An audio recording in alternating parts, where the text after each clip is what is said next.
Welcome to the HR Empowerment Podcast, where we will uncover strategies and new insights from HR professionals who discuss up-to-date regulations, best practices, and the most pressing topics like diversity and equity, leadership, dealing with difficult situations, and much more that affect your bottom line and business. Thanks for joining us.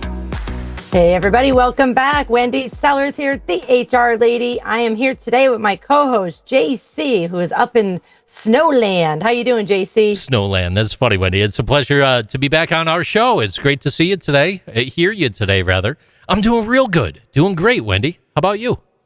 Good. Yeah, so far so good. I mean, I could complain, but nobody's listening. So let's go ahead and talk about compensation today, which we all wish we had more of. But today we have a very special guest, Cary Sparrow. Hey, Cary, how you doing?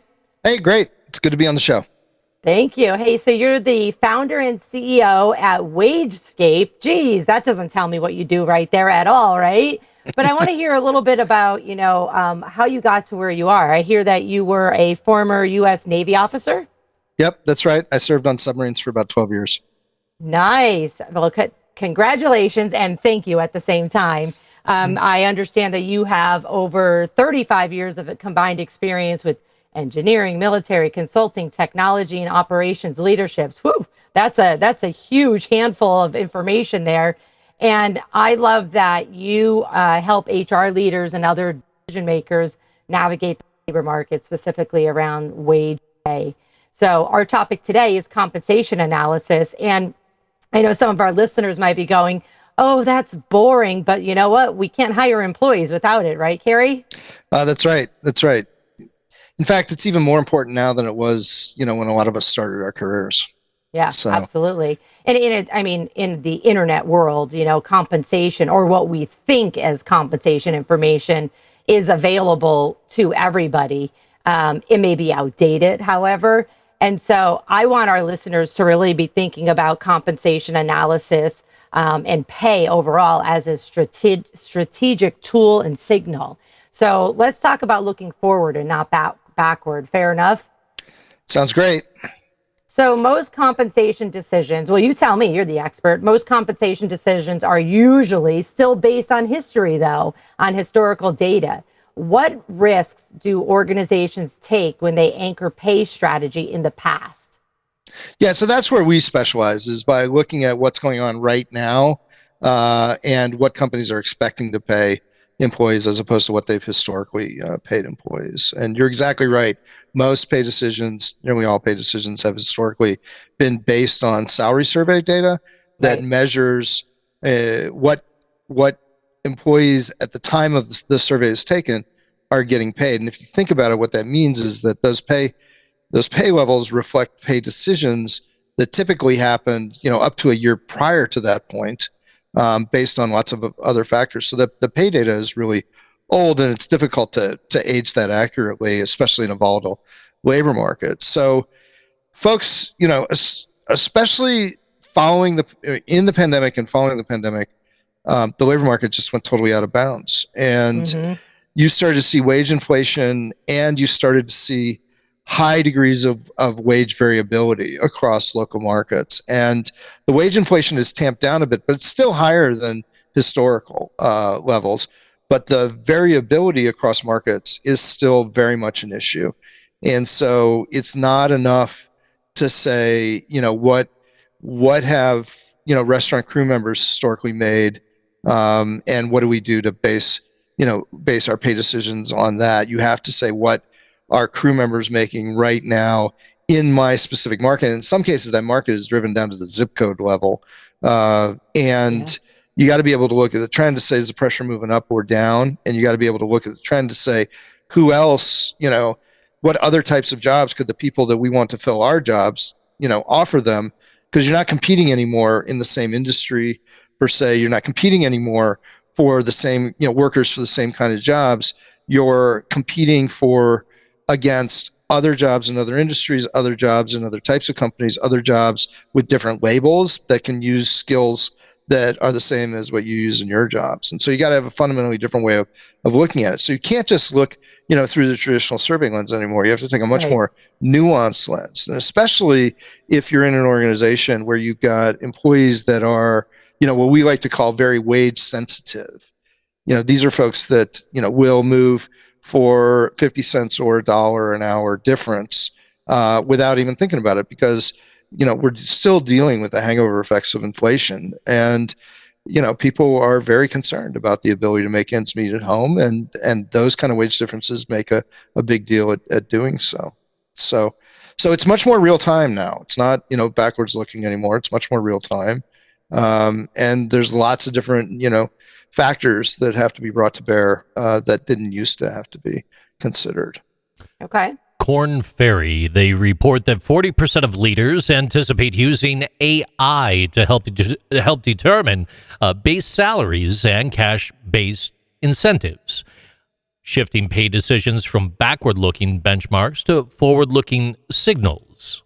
Back to you. Yeah, no, that's absolutely true. Sorry, let me just jump in on that one real quick. Yeah, I already was like holding my head, like, oh no. So it's absolutely true. And AI right now, job seekers, managers, recruiters, even compensation professionals can go out and they can ask ChatGPT, they can ask Gemini, they can ask any of the AI models, a pretty pointed question, and they will get an answer, and they will get a citation for that answer. And that answer may or may not be relevant to what they're really trying to solve. As I mentioned before, it's really important to get very local and very real time. And a lot of the data sources that feed AI models are neither of those. Originally, AI models were prone to hallucination, not quite so much anymore, but the data is still not nearly as relevant as it needs to be in order to be effective in your decision making. Yeah, but Korn Ferry is absolutely right. We talk with Korn Ferry all the time. We know them as partners, and we there's a lot of other firms out there that are doing what Korn Ferry does, and they're absolutely looking at where's the trend going, and AI is a part of that.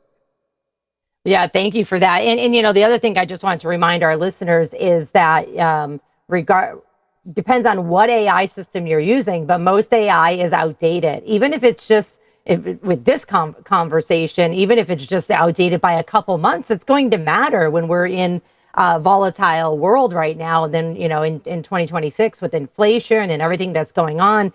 So please, just a little warning here. Be careful of trusting AI, even though I love AI. It's like my new best friend.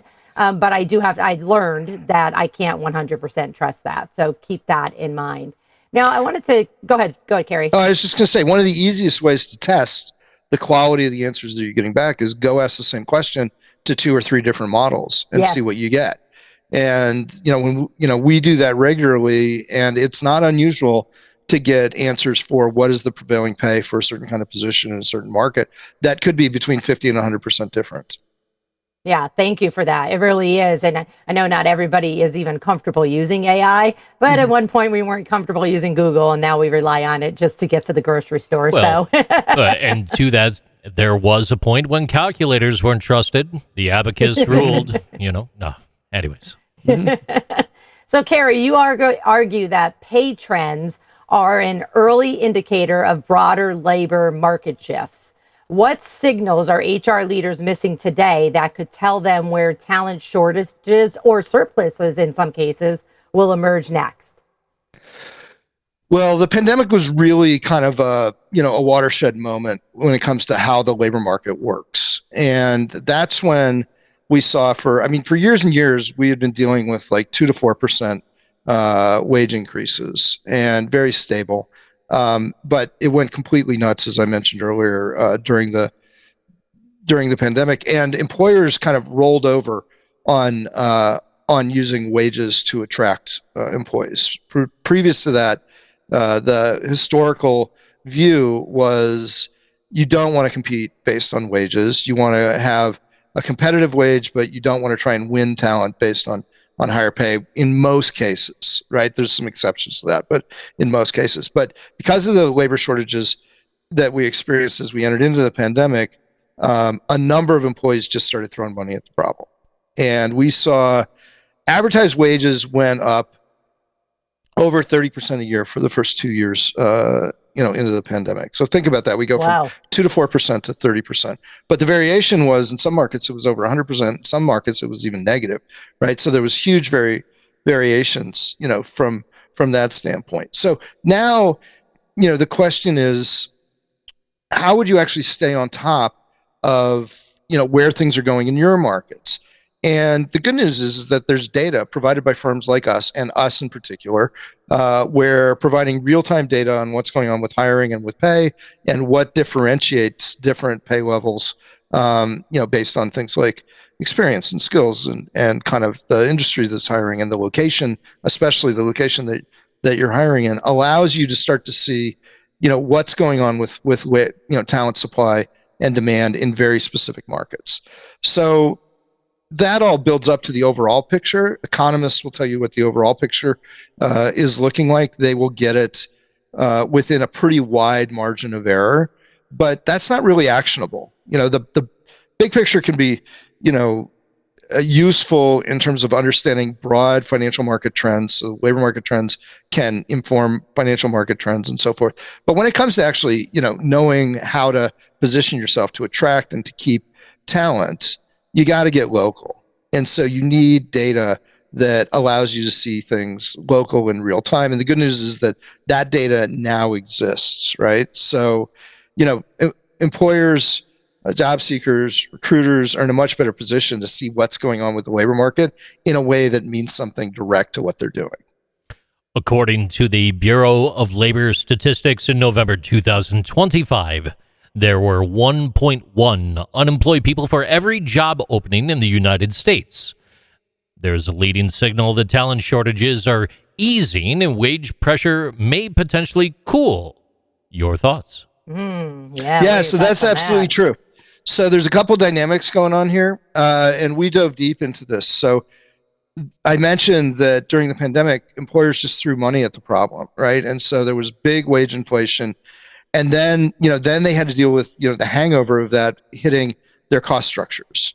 And so they did not want to keep that kind of cost structure. So we actually saw in a number of areas of specific move away from pushing starting wages up, because we look at advertised wages.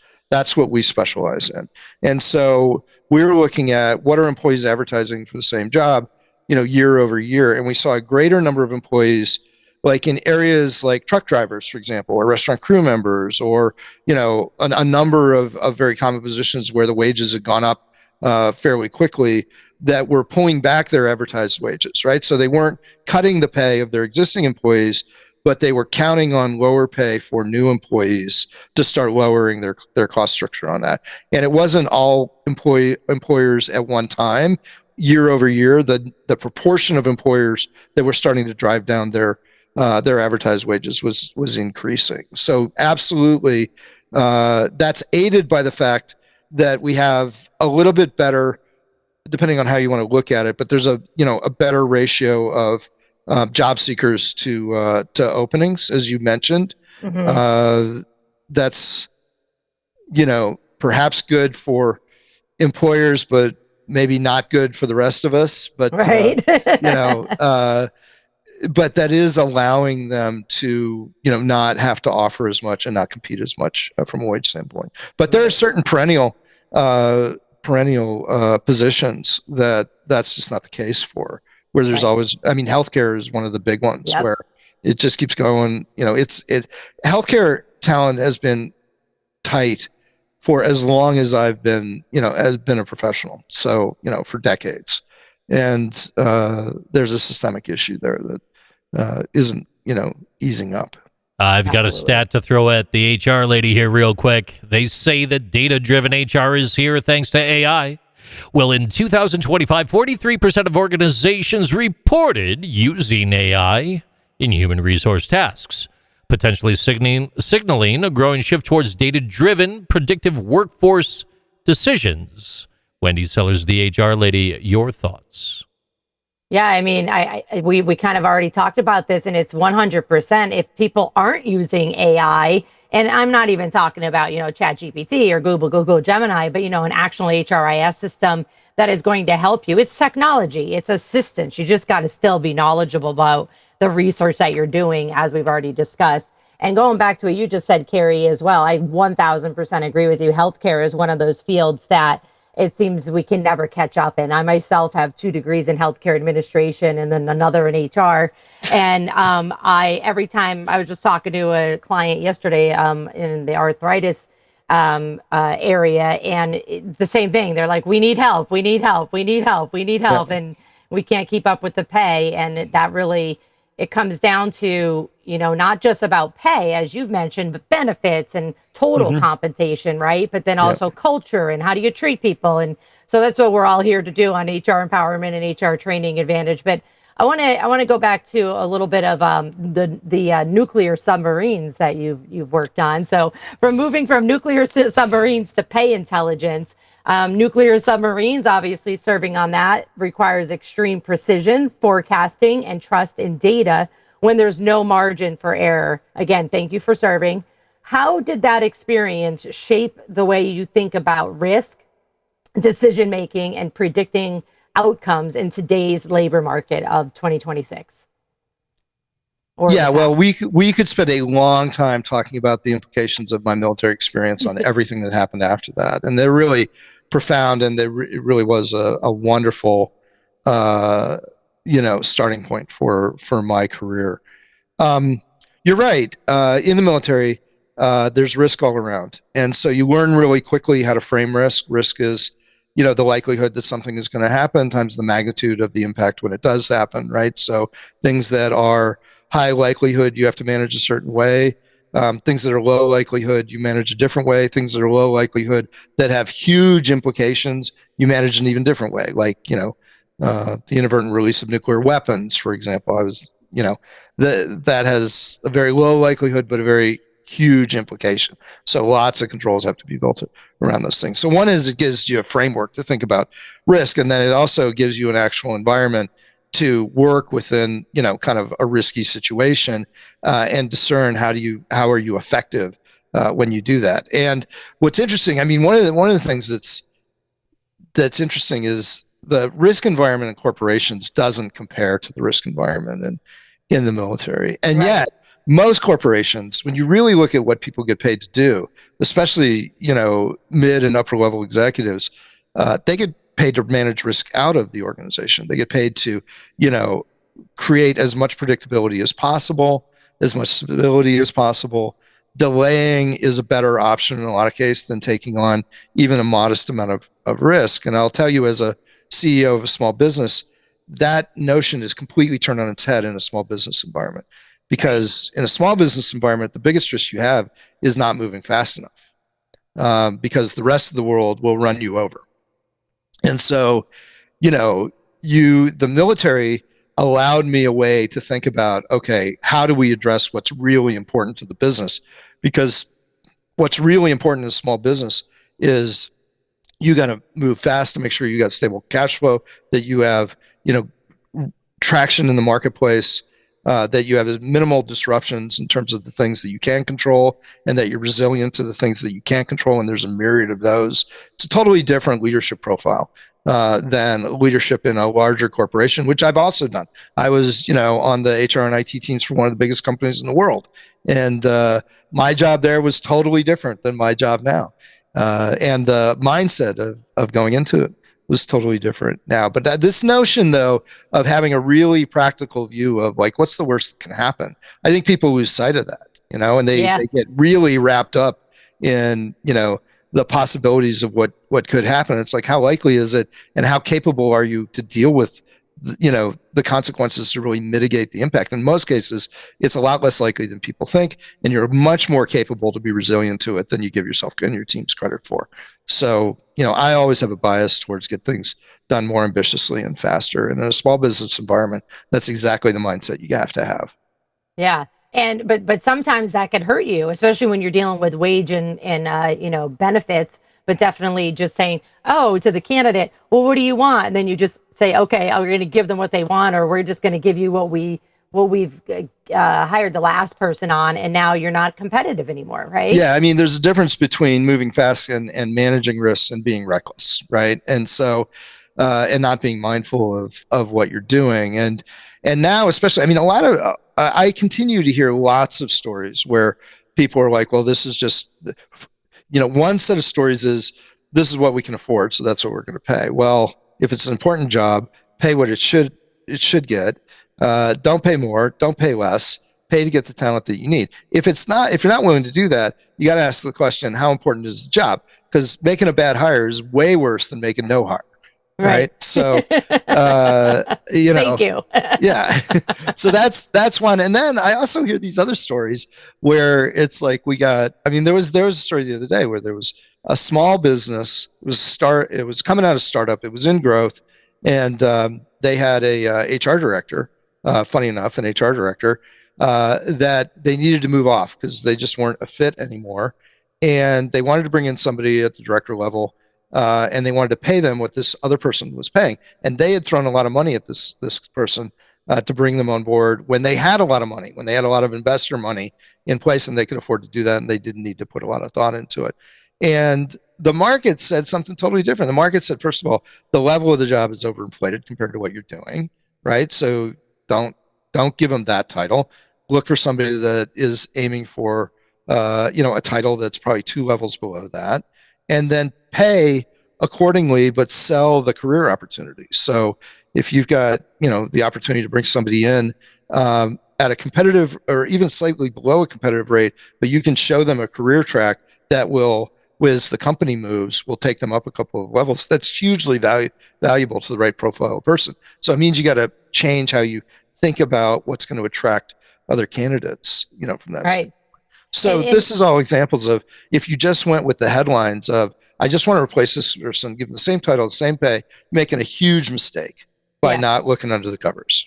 Yeah, absolutely. And it's also like, let's talk about the end of set it and forget it compensation. So first of all, don't copy and paste what you just failed at, right? that somebody left for some reason. And it could be performance, something else was going on. But the bottom line is we can't be looking backwards at pay of saying, oh, the past 3 years we've been hiring at this rate, or we've been promoting at this rate, because the world has changed and things have changed, and including remote opportunities too. So if we have a moment, we'll talk about that. But if real-time, forward-looking pay intelligence becomes the norm, and hopefully it does, how does that fundamentally change the role of HR and operations, specifically about like annual salary reviews moving forward? Yeah, I mean, I would make a kind of, maybe not the best, but a comparison between prior approaches to setting pay policy as more like a math problem, right? You've got different inputs that come in that relate to what different market survey sources are telling you, what your budget says, and compensation professionals and HR professionals by extension, really they have to kind of do the math to say, all that given, we want 3% this year on this, and here's how we want to apply it. And it's a pretty kind of static picture. You have to figure it out, but once you figure it out, it doesn't change. Totally different now. It's more like a whitewater rafting experience now, where it's, everything is very dynamic. So you need a different set of skills. You got to stay on top of what's going on in the environment, and you have to have more tools in your toolkit than just giving people raises all the time. You have to manage a whole portfolio of decisions. So instead of kind of one puzzle that you're trying to figure out, it's more of an ongoing, very dynamic experience that you have to master.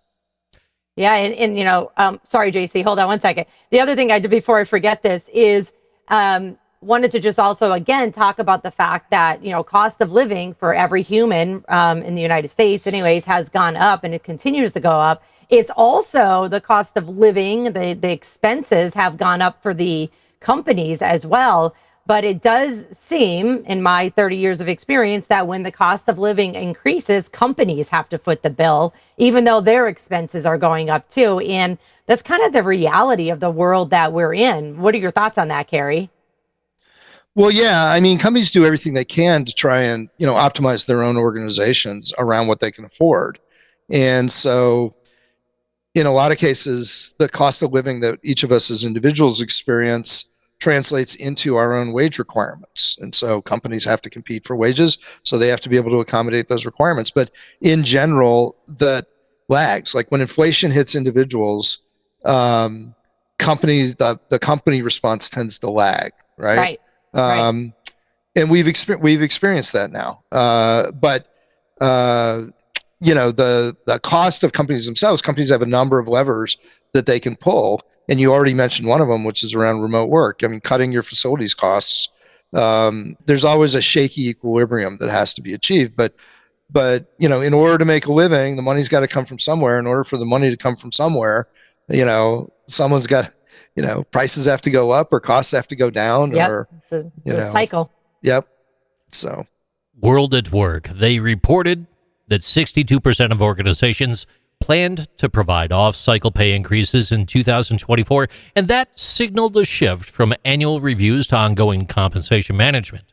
And in 2026, World at Work says that U.S. employers, they're forecasting an average 3.5% salary increase budget for the year, reflecting a continuation of moderate pay growth trends as compensation planning normalizes post-pandemic. Back to you. Thoughts on that, Cary?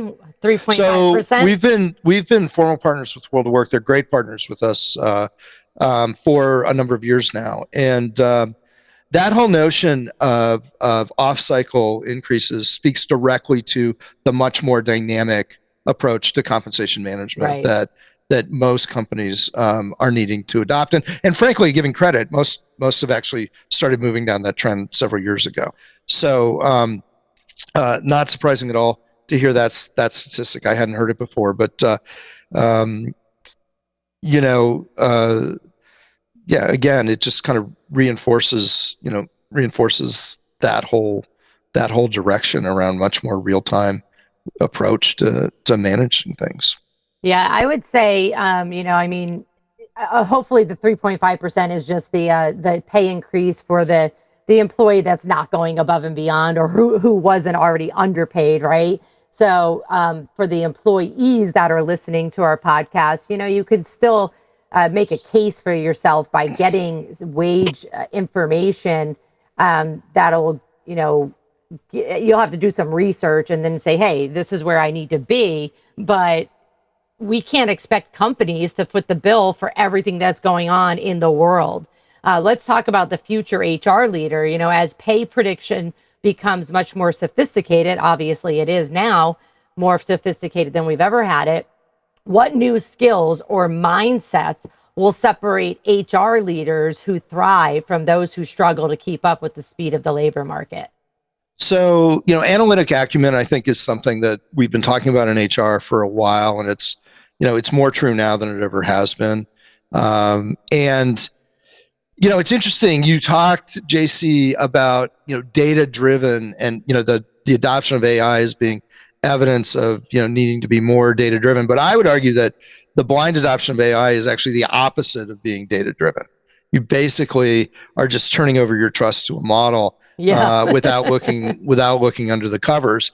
And so, the ability to discern, right? The ability to frame problems, apply systems thinking, critique the data and the analysis that's coming towards you in order to make decisions, and then to be able to, use your own view on what decisions ought to be made to influence others around you is more important now. So the ability to tell stories using data, the ability to, take a more demanding approach to analytics and the analytics that are being provided to you, I think all are increasing requirements for today's and tomorrow's HR leaders. Cary, you have a great point there. And just to pin in and riff on that real quick. Absolutely, brother. Right. I mean, at the end of the day, we're looking at that hybrid approach, like a human augmentation. If you put your full 100% trust in that machine, there's something else. Who knows where you're going to wind up, right? But keeping the human in that, not just the H in HR for the human factor and human resources, but the human factor in AI and analytics and projecting and everything. I concur with you 110%. Wendy, you had a question about the AI data-driven model form, though, too, right? Well, I was really thinking just more of the fact that, to confirm what Cary just said, it's okay to use AI, it's okay to use technology, but then what do we do with that information? Do we verify that it's accurate, number one? And then what do we do with it? If we're just trusting something that comes out of an AI system and, throwing it on a report to say, yeah, we want to get more raises, we're probably going to get a little bit of a slap in the face because it's not the reality and it doesn't fit the industry, the culture, whatever the plan is for your company for 2026. Fair enough? Mm-hmm. So again, as Cary said, the knowledge, skills, and abilities that our HR leaders need for 2026 and beyond is to become analytic driven and to have analytic acumen. So thank you very much for that. Before we wrap up, Cary, are there any resources that you'd recommend for listeners to dive deeper into this topic of, compensation and analytics?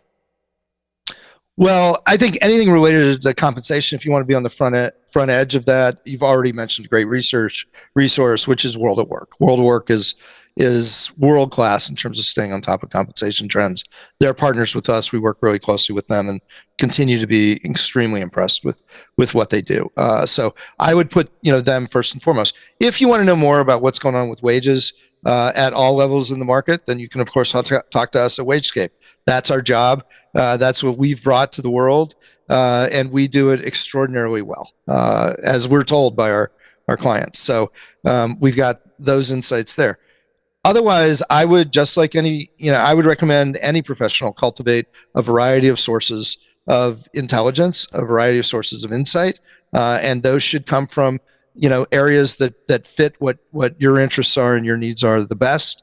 But it shouldn't just be one place. Like anything these days, you can't count on information from any one source.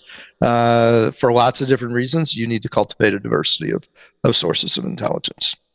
In the past, we would probably do a compensation survey maybe once a year, some companies once every other year.